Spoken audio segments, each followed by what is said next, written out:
1. Introduction. A child born into an ordinary family in England who would one day redefine the English language, no one could have imagined it then. 2. Early life. On April 26, 1564, William Shakespeare was baptized in Stratford-upon-Avon. 3. Education. It is believed he attended King's New School in Stratford. There, he gained deep knowledge of the Latin language and classical literature, which later reflected profoundly in his writing. 4. Family crisis. In his youth, his father's business faced a major downturn. Due to these financial struggles, Shakespeare had to leave his education to support his family. 5.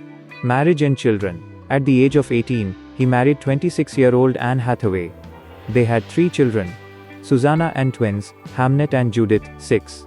The lost years. There is no historical record of Shakespeare's life from 1585 to 1592. Historians call this period the lost years.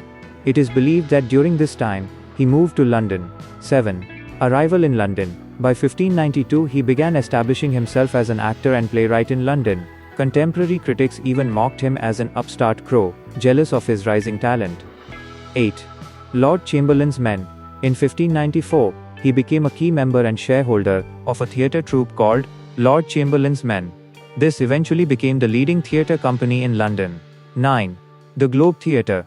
In 1599, Shakespeare and his associates built the famous Globe Theatre on the banks of the River Thames. This is where his legendary plays were performed. 10. Peerless creations. He wrote a total of 38 plays, 154 sonnets, and 2 long narrative poems. His plays are primarily divided into 3 categories: comedies, tragedies, and histories. 11. Royal patronage. Shakespeare gained immense popularity and respect during the reigns of both Queen Elizabeth I and King James I. King James honored his troupe with the title The King's Men. 12. Economic success. Shakespeare was not only a writer but also a clever businessman.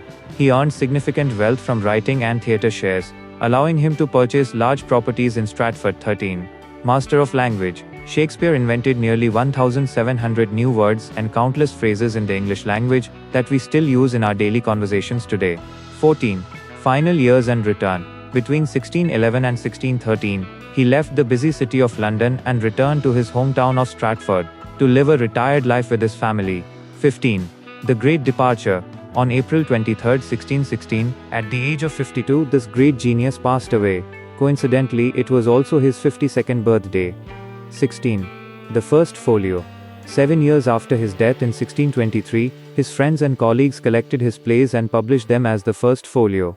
Without this, we might have lost most of his immortal works. 17. Conclusion.